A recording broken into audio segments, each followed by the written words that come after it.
12 सितंबर 2025 की रात के 11 बज रहे थे। एक पत्नी जो है अपने पति का इंतजार करती रहती है, काम से वो आएगा बोल के। पत्नी का नाम था नेहा, जिसकी उम्र 32 वर्ष होती है और वो अपने पति का वेट करती रहती है ताकि उसका पति आए और वो खाना खा के सो जाए। और उसका पति का नाम था नागेश्वर, जिसकी उम्र 30 साल होती है। तभी क्या होता है, रात के 11 बजे जब नागेश्वर काम से आता है और आने के बाद जैसी नेहा जिस रूम पे होती है उस रूम पे जाता है और जाने के बाद उसके साथ गाली गलौज करता है। लेकिन उस दिन नेहा जो थी वो बहुत ज्यादा खुश थी और एक घटना को अंजाम देने वाली थी, इसलिए वो बहुत ज्यादा उत्सुक थी और बहुत ज्यादा खुश थी। फिर उसके बाद वो कुछ नहीं करती है और फिर उसके बाद वो दारू उठाती है और दारू लेके अपने पति नागेश्वर के पास जाती है और उसको पिलाने लगती है। और जो नागेश्वर होता है वो दारू पीना स्टार्ट करता है और गाली भी देते रहता है, लेकिन वो अपनी पत्नी की घटना से बेखबर था और वो दारू पीता जाता है और इतने दारू पीता है कि वो बेसुध हो जाता है और बिस्तर पे सो जाता है वहीं। अब जो है नागेश्वर वह नशे में टल्ली होके वह सो जाता है बिस्तर में।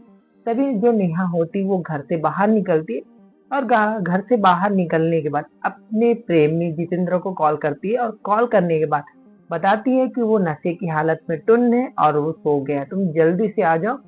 फिर क्या होता है, रात के 12 बजे का वक्त हो जाता है। जो जितेंद्र होता है वो तुरंत पहुंचता है नेहा के घर और नेहा जो है जितेंद्र के आने से पहले अपने पति नागेश्वर का हाथ पैर बांध देती है।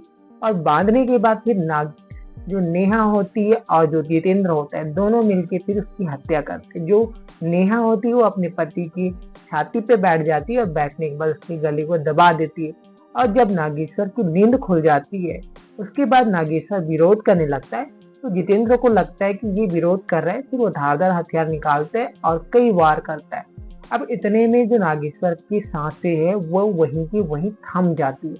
अब जो होता है, नेहा जो है बहुत ज्यादा डर जाती है और डरने के साथ वो बेहोश हो जाती है। अब जो जितेंद्र होता है वो नेहा के चेहरे पे पानी छिड़कता है और उसको होश में लाता है। होश में लाने के बाद जो नेहा होती है वो रोने लगती है। तो जितेंद्र उसको दिलासा देता है कि तुम डरो मत, इसको हम हादसे में तब्दील कर देंगे। फिर जो नेहा होती है वो नागेश्वर को नहलाती है, नए कपड़े पहनाती है।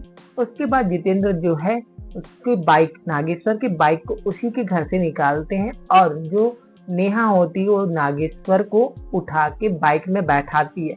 लेकिन ध्यान इतना नहीं होता नेहा को कि जो नागेश्वर होता है उसका एक पैर जो है वो जमीन पे घसीटते हुए चला जाता है और नेहा इससे बेखबर थी।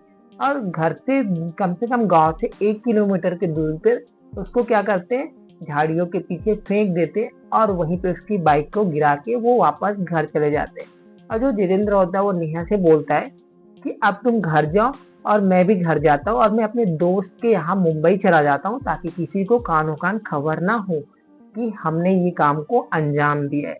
अब जो नेहा होती है वो जिद करने लगती है और बोलती है कि मुझे भी डर लग रहा है, तुम मुझे भी साथ ले चलो। लेकिन जो जितना होता है वो समझाता है नेहा को कि तुम मत चलो, अगर तुम मेरे साथ चलोगी तो मामला गड़बड़ हो जाएगा और हम पुलिस की कस्टडी में तुरंत आ जाएंगे। अब ये सारा जो घटना घटाते हुए उनको नेहा और जितेंद्र को करीबन 2 बजे का टाइम हो जाता है। फिर दोनों अपने अपने घर जाते हैं और जो जितेंद्र होता है वो अपना कपड़ा पैकिंग वगैरह करने लगता है मुंबई निकलने के लिए। अब इसी दौरान क्या होता है, जितेंद्र को सुबह के 4 बज जाते हैं कपड़े वगैरह पैकिंग करते वक्त। अब क्या है, गांव तरफ क्या है, जल्दी ही लोग जो है आना जाना स्टार्ट कर देते हैं। तो जो रास्ते चलने वाले होते हैं वो देखते हैं कि एक बॉडी जो है वो पड़ी है और लगता है कि इसका एक्सीडेंट से मृत्यु हो गई है। वो पास के पुलिस स्टेशन में कॉल करते हैं और जो शिकायत बताते हैं। उसके बाद 4:30 बजे का वक्त होता है कि पुलिस जो है उस घटना स्थल पे पहुंच जाती है। पहुंचने के बाद बॉडी को बरामद कर लिया जाता है और पुलिस वालों को भी यही लगता है कि हो सकता है ये दारू पिया था तो इस वजह से इसका एक्सीडेंट हो गया और इसकी मृत्यु हो गई। आखिर ये कौन है, ये कहाँ का रहने वाला है, ये पूरी डिटेल पुलिस को निकालनी थी। तो वो बॉडी को पोस्टमार्टम के लिए भेज देते कि आखिरकार इसकी मृत्यु कैसे हुई है वो जरूर पता चले बोल के। उसके बाद घटना स्थल से पुलिस जो है सबूत को बरामद करने की कोशिश करती। तभी थोड़ी दूर में जो है नागेश्वर की मोबाइल पड़ी होती है।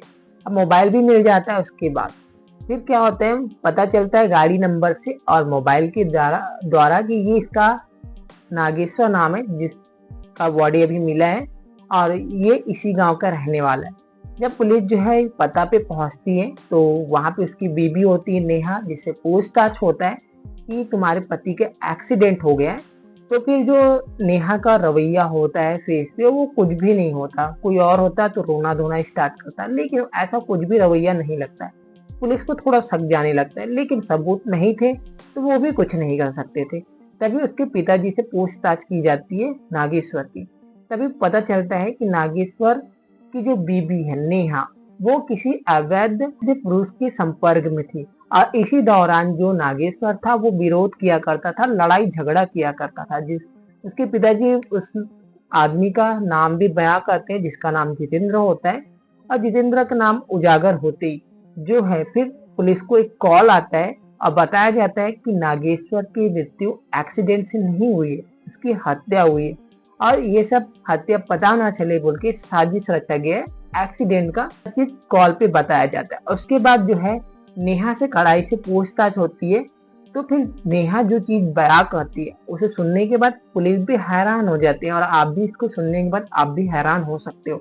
अब कहानी स्टार्ट होती है। जो नेहा होती है वो इंडिया से नहीं होती है, वो रहने वाली नेपाल की थी, और जो नागेश्वर था वो भी नेपाल में काम करने के लिए ही गया था, सेटरिंग का, जिसमें वो मजदूरी करता था और वहीं रह के वो काम किया करता था। तभी जो नेहा है वो मिलती है और मिलने के बाद दोनों की दोस्ती हो जाती है और दोस्ती के बाद प्यार हो जाता है। दोनों फिर क्या करते हैं, जो नागेश्वर होता है वो नेहा को बोलता है कि क्या तुम मुझसे शादी करना चाहोगी, ये प्रस्ताव रखता है। तो नेहा बोलती कि हाँ, मैं शादी करने के लिए रेडी हूँ क्योंकि मैं भी तुमको पसंद करती हूँ, ये नेहा बोलती है। फिर जो नागेश्वर होता है वो बोलता है कि तुमको मेरे गांव चलना होगा और वहीं रहना होगा। फिर वो गांव की सहमति के द्वारा दोनों की शादी हो जाती है। शादी होने के बाद जो नेहा और नागेश्वर होते हैं वो अपने गांव आ जाते हैं। अब जो होता है कि 1 साल के बाद उनको एक लड़की हो जाती है। उसके बाद जो नागेश्वर होता है उसका काम अच्छे से नहीं चलता है और वो टेंशन में आ जाता है और वो सोचने लगता है कि अब मेरी तो कमाई अच्छी नहीं हो रही है, प्लस खर्चे इतने ज्यादा हैं और बच्चे भी है, तो कैसे होगा गुजारा। अब क्या करता है नागेश्वर जो है अपने घर से 1 किलोमीटर दूर एक किराए पे रहता है और वहां अपने पत्नी के साथ रहता है और लड़ाई झगड़ा करता है। और पैसे की तंगी के कारण क्या करता है, वो उस रूम पे अपने बीवी को जिसमें बेचने का काम कराने लगता है, लेकिन नेहा जो है नहीं करती है। फिर भी जबरदस्ती जो नागेश्वर होता है वो कस्टमर लाता है, उसको अंदर भेज देता है और वो खुद मार्केट की ओर चला जाता है। और जो नेहा है उसके साथ जबरदस्ती किया जाता था, और करने के बाद कुछ ही टाइम बाद जब नागेश्वर को कॉल किया जाता है तो फिर वो आता है और दरवाजा खोल देता है और ग्राहक चला जाता है। अब इसी तरीके से नागेश्वर जो है पैसा कमाने लगता है और चील करने लगता है, लेकिन जो नेहा जो है वो विरोध करने लगती है। लेकिन दोनों के बीच बहुत ही ज्यादा लड़ाई झगड़ा होता है। फिर एक दिन आता है एक और कस्टमर जिसका नाम होता है जितेंद्र।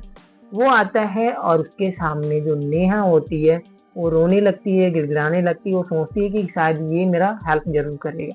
अब जो होता क्या है, जितेंद्र को सारी चीजें बता देती है नेहा। उसके बाद जो जितेंद्र होता है वो एक नजर में नेहा को पसंद करने लगता है और बोल देता है कि तुम डरो मत, मैं तुम्हारी हेल्प जरूर करूंगा, तुम्हें मैं यहाँ से जरूर निकालूंगा। ये दिलासा देने के बाद उसके साथ शारीरिक संबंध बनाता है और वहां से चला जाता है। नंबर एक्सचेंज हो जाता है, दोनों घर चले जाते हैं, अपने अपने हो जाते हैं। तो उसके बाद कॉल पे बात होता है और बात होने के बाद जो चीज होता है कि फिर आता है 12 सितंबर 2025 की रात 11 बजे का वक्त था। नेहा जो है अपने पति का इंतजार करती रहती है और वो इस घटना को घटित करने का इंतजाम करके पहले से रखी हुई थी।